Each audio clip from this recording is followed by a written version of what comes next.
much, everybody. It's an honor to have Bibi and Sarah with us, friends of mine for a long time, and we had a tremendous success together.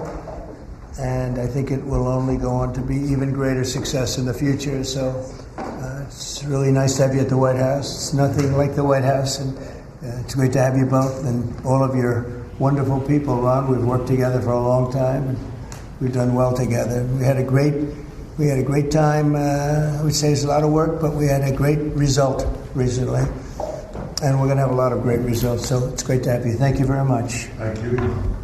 I want to express the appreciation and admiration not only of all Israelis, but of the Jewish people, and many, many admirers around the world for your leadership of the free world, your leadership of a just cause,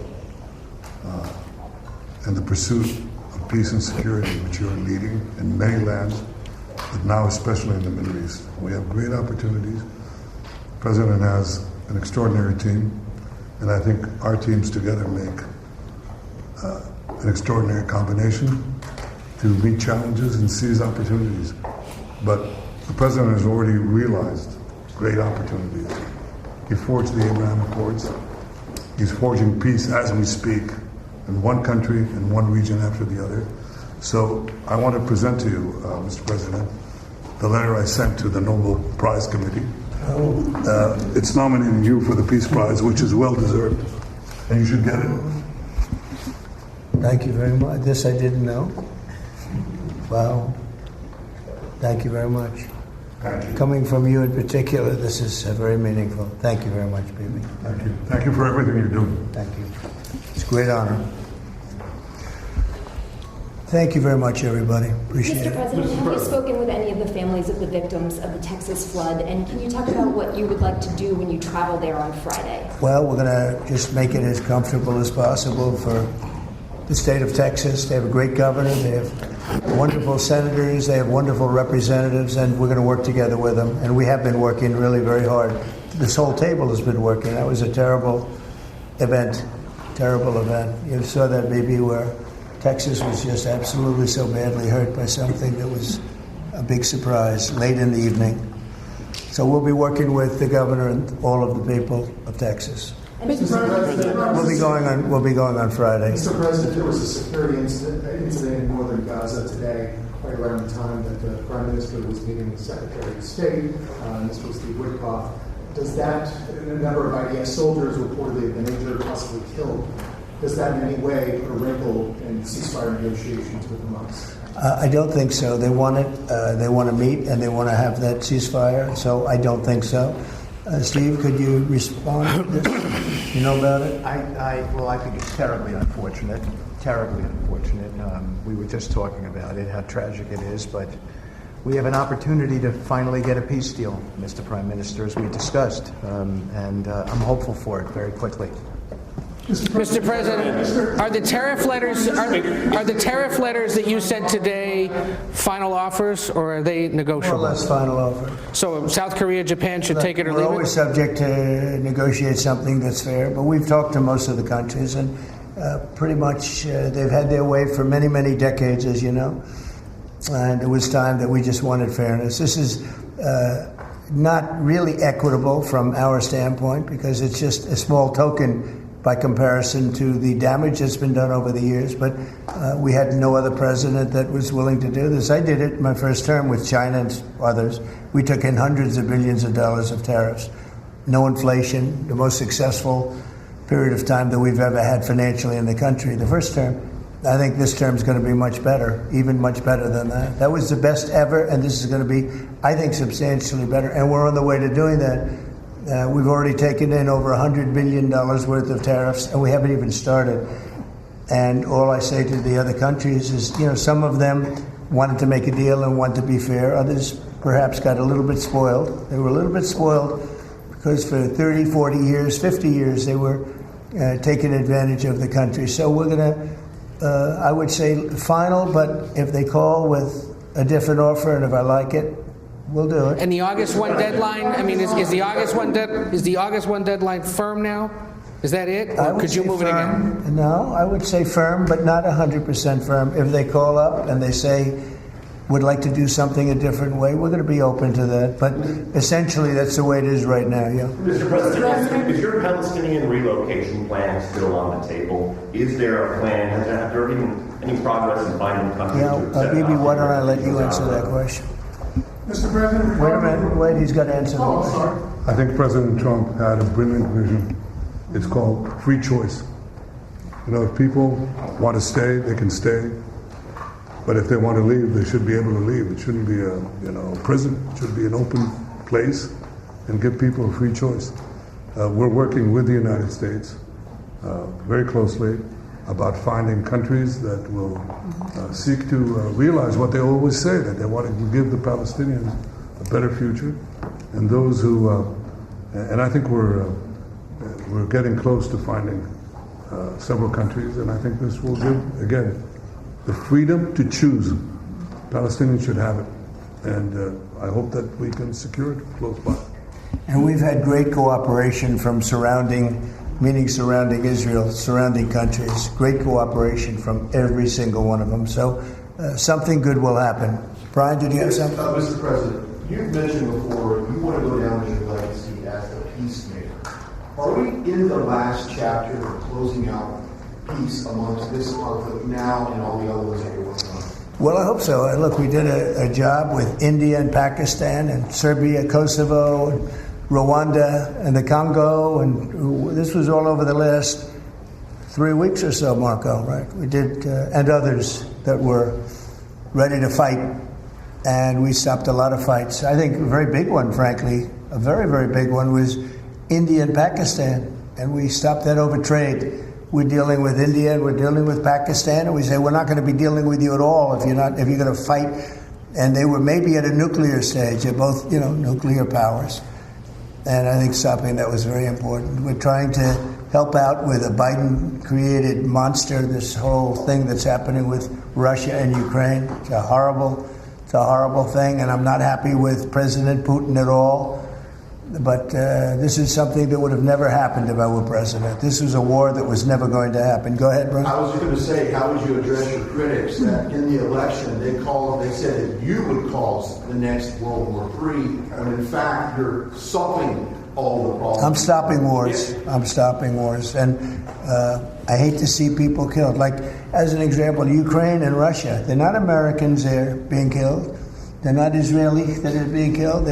These are all Russians and all Ukrainians, but it's 5,000, maybe 7,000 last week, 7,500 last week, mostly soldiers, but people in towns and cities that are getting hit, but mostly death is mostly soldiers. Now, so they don't come from here, but it's 7,000 last week souls.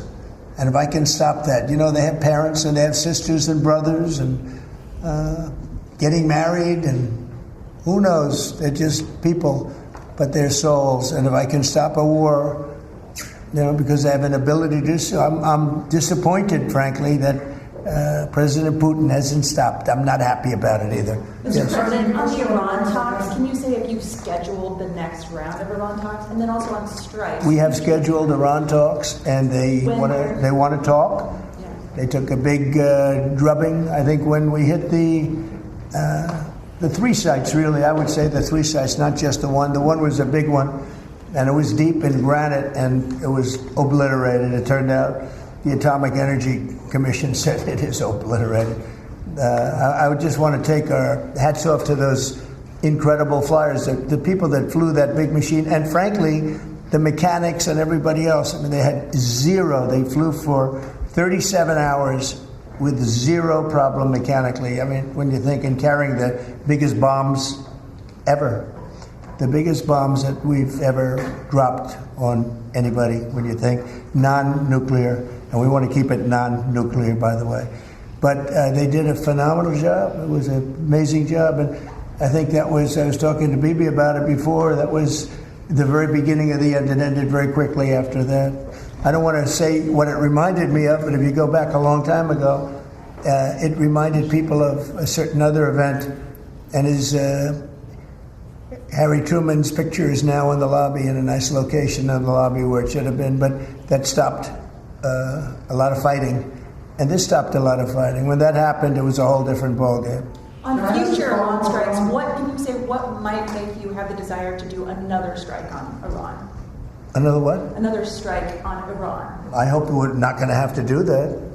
I can't imagine wanting to do that. I can't imagine them wanting to do it. They want to meet.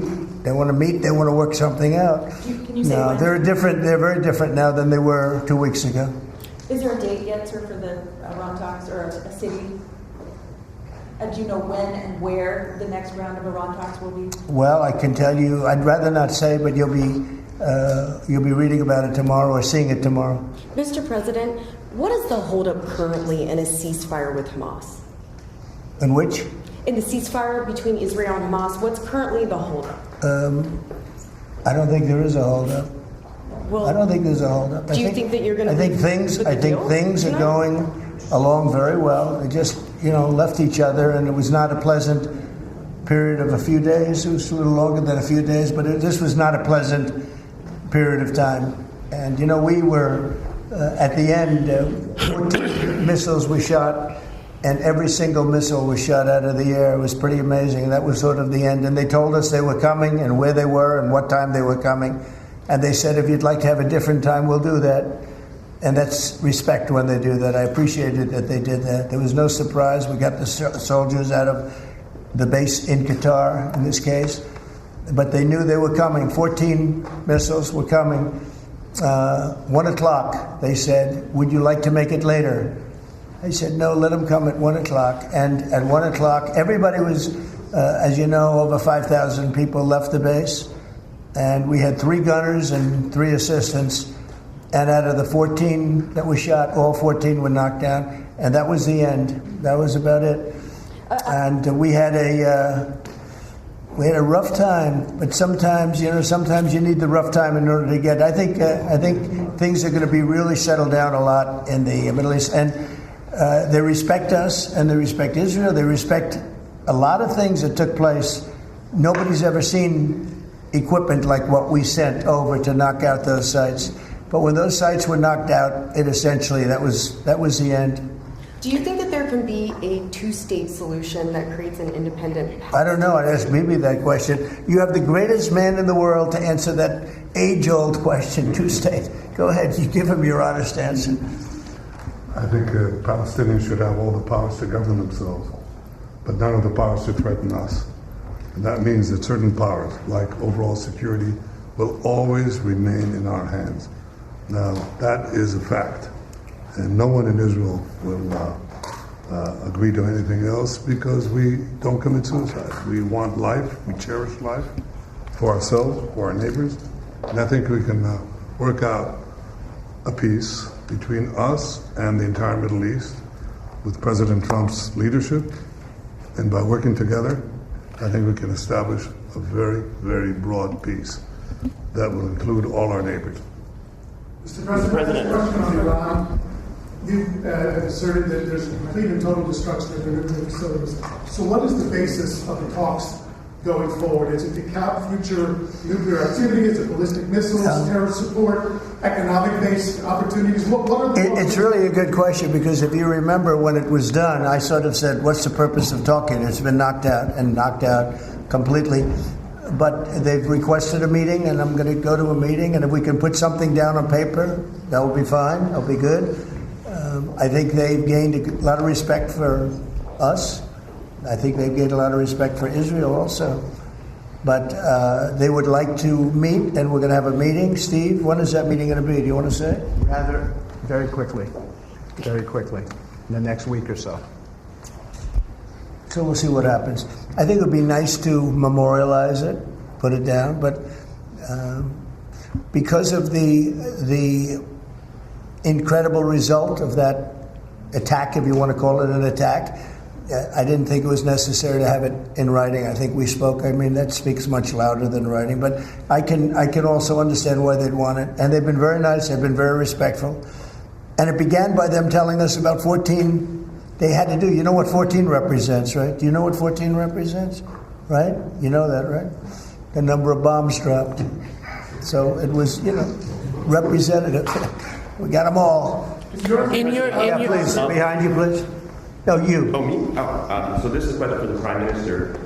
The likely next mayor of New York City, Zoran Mamdani, a Democratic socialist, is a vocal critic of Israel and of yourself, and has said he would arrest you if you came to New York City if he was mayor. Is that something you take seriously, or are you concerned about that? Do you have a response to that? No, I'm not concerned about that. I'll get him out. Look, there's enough craziness in the world, but I guess it never ends. I mean, you have this is folly, and it's it's silly in many ways because it's just not serious. But what is serious is the question I was asked before.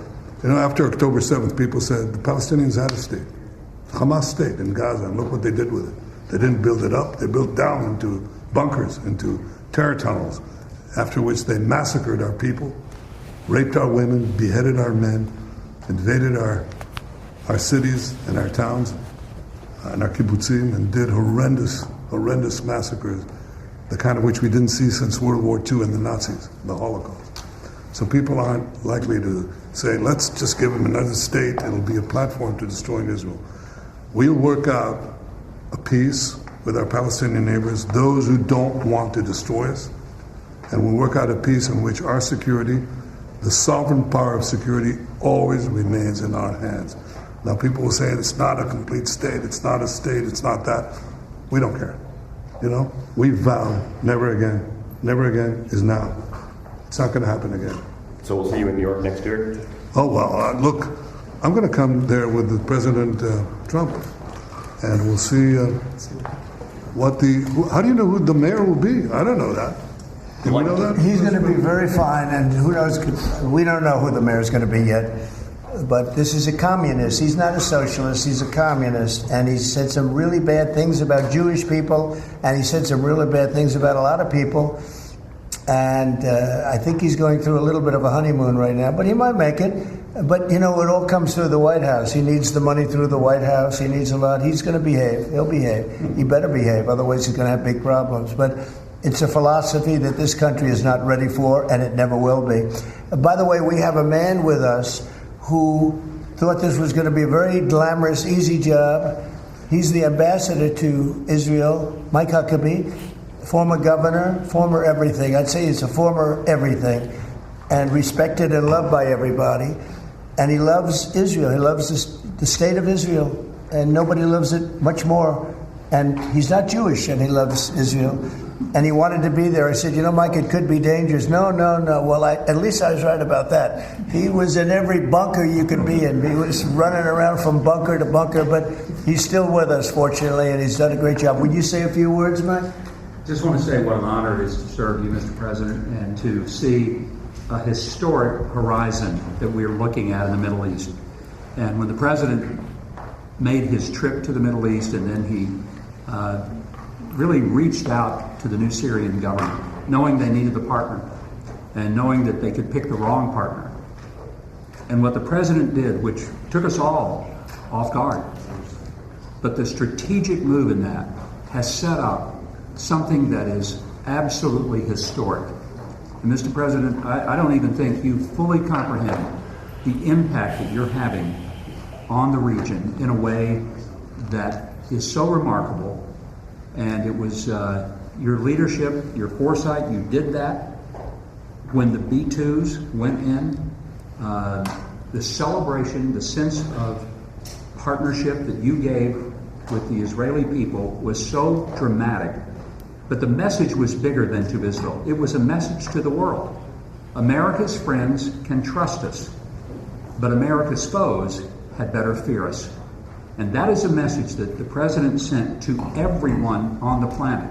And it is a message that will resonate toward a matter of peace, the likes of which I don't think we've ever seen. So thank you. Great job you're doing, too. Thank you. They love you over there. They respect him and they love him. Mr. President. You know, it's very, very interesting. We had the pilots here yesterday, as you know, and they were incredible. And we also had the mechanics. We had a lot of people here that had to do, a lot of people, I think about 170 people that had to do with that incredible journey. A journey that could have been horrible. You remember what happened with Jimmy Carter with the helicopters and all of the problems, and ultimately hostages.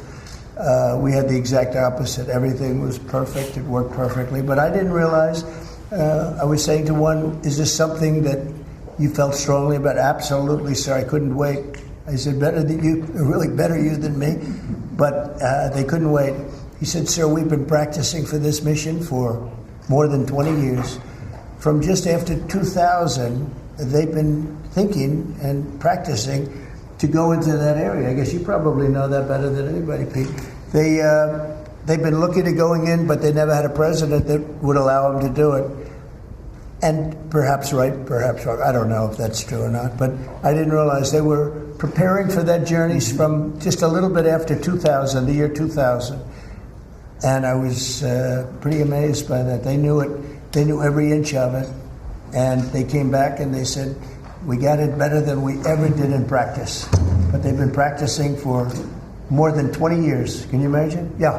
On Ukraine, Mr. President, are you planning to send more weapons to Ukraine? We're going to send some more weapons. We have to. They have to be able to defend themselves. They're getting hit very hard now.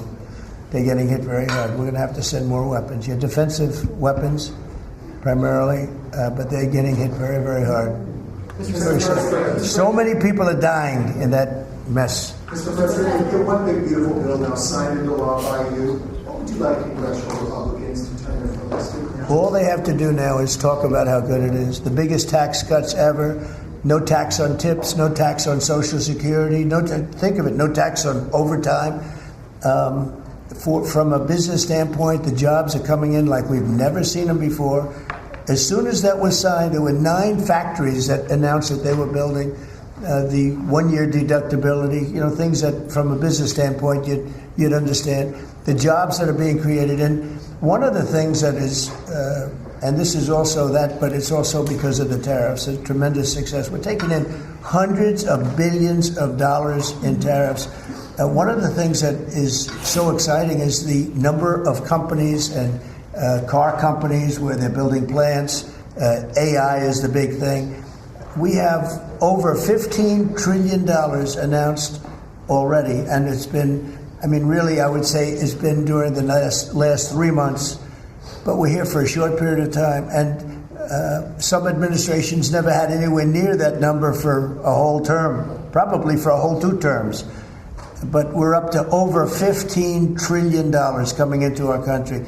There's never been anything like it anywhere in the world. There's never been an investment like that anywhere in the world. Look, I told this story, and I just told it to Bibi backstage. I was talking to him, and I said, the King of Saudi Arabia, smart guy, and also we went to Qatar, and we went to UAE.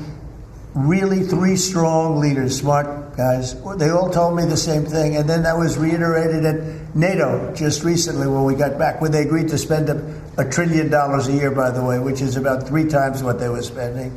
But they all said the same thing. We thought your country was dead. Horrible term, right? We thought the United States of America was dead, and now you're presiding over the hottest country anywhere in the world. We're the hottest country in the world. I think Bibi would admit it, even hotter than Israel, though Israel was pretty hot about a week ago, I can tell you, for the wrong reasons. But we are the hottest country in the world right now, and it happened faster than anybody thought possible.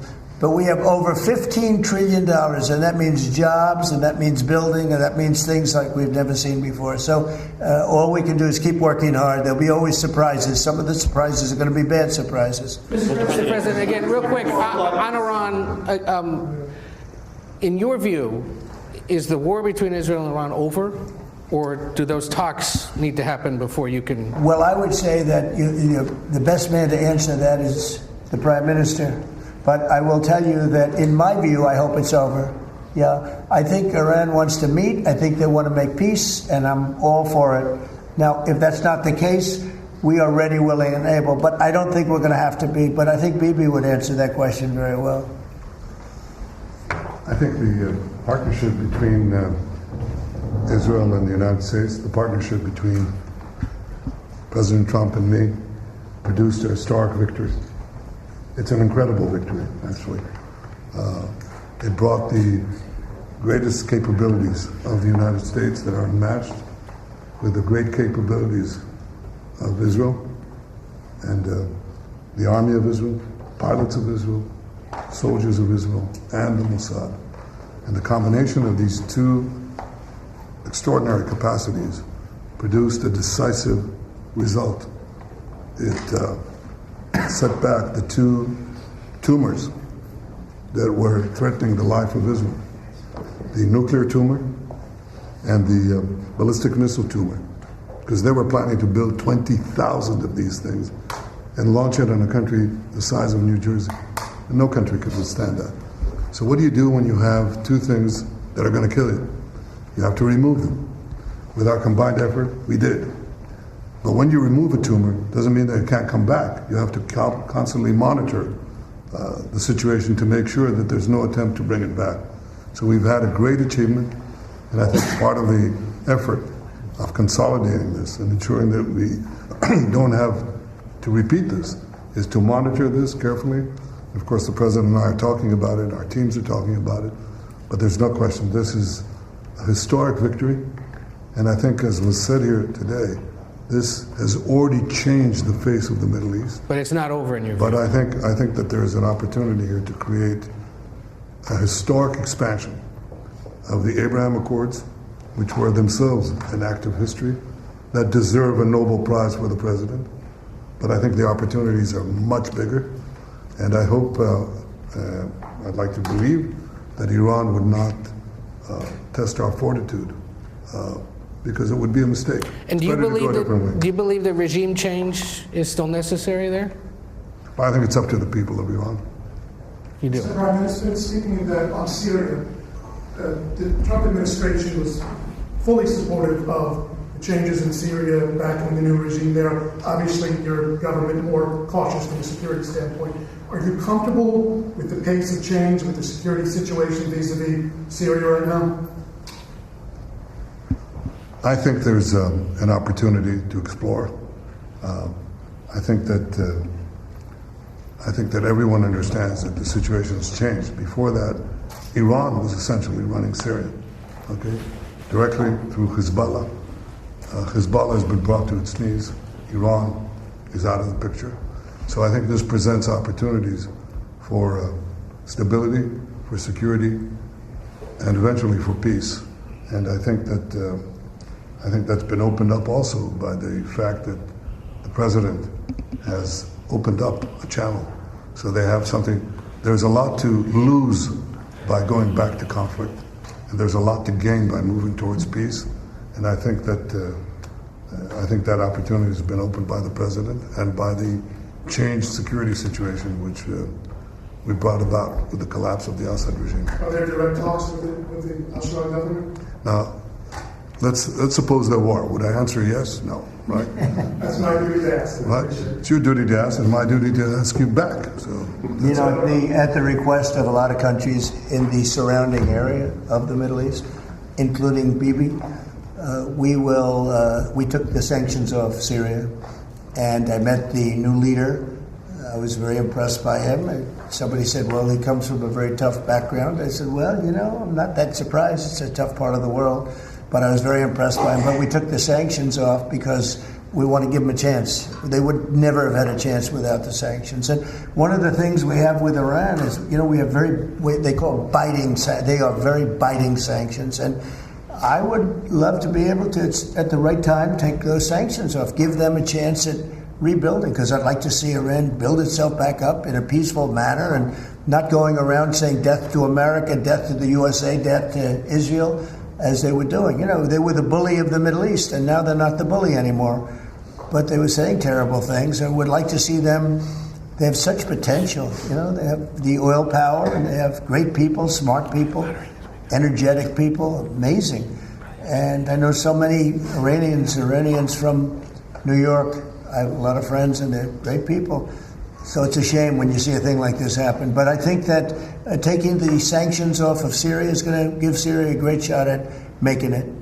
Mr. President, on Gaza. A congressional question. Are there any executive orders that you'd like to see Congress focus on when they come back in session? Do you have any that you prioritize to go first? Well, we've done a lot of them in the last, as you know, and I always say the great, big, beautiful bill. I add the word great. but it was the largest bill of its kind ever passed. We were talking about it before. It was beauty.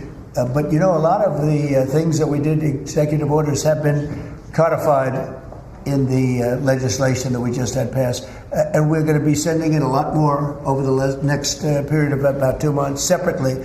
But a lot of it was part of that beautiful big bill. Mr. President, on tariffs, what happened to 90 trade deals in 90 days? We've spoken to everybody. We know it's all done. Well, it's day 80. I told you, we'll make some deals, but for the most part, we're going to send a letter. We're going to say, welcome to the United States. If you'd like to participate in the greatest, most successful country ever. I mean, we're doing better than ever. I don't think, and you're going to see these numbers soon. We've never had numbers like this. We've never had investment like this. We have more than 90. We're going to have much more than 90, but most of those are going to be sent a letter. This is exactly what I said. Now, we've made a deal with United Kingdom. We've made a deal with China. We've made a deal. We're close to making a deal with India. Others we met with, and we don't think we're going to be able to make a deal, so we just send them a letter. If you want to play ball, you have to. This is what you have to pay. So, as far as I'm concerned, we're done. We're sending out letters to various countries telling them how much tariffs they have to pay. Some will maybe adjust a little bit, depending if they have a cause. We're not going to be unfair about it. And actually, it's a small fraction compared to what we should be getting. We could be asking for much more, but for the sake of relationships that we've had with a lot of really good countries, we're doing the way I do it. But we could be getting a lot more. We could ask for a lot more than what we're asking for. It looks like we're done because you're sending the letters. To follow up on what Ed had asked earlier, you're counting these as deals by saying, here's the tariff rate we're going to charge. I'm saying, here it is. Congratulations. Welcome to the United States. I hope you make a lot of money, and you're going to pay us money. They were ripping us. They were charging us tariffs at levels that nobody's ever seen before. We have some countries who are charging 200% tariffs and making it impossible to do business. And what the tariffs are doing is they're driving people in and companies into the United States. That's why we're building all of the work that you see happening in this country right now, and it's at a record level. All the factories, all of the AI institutions that are being built. It's largely because, I think it's because of November 5th, a good election, and I think it's because of the tariffs. Thank you all very much.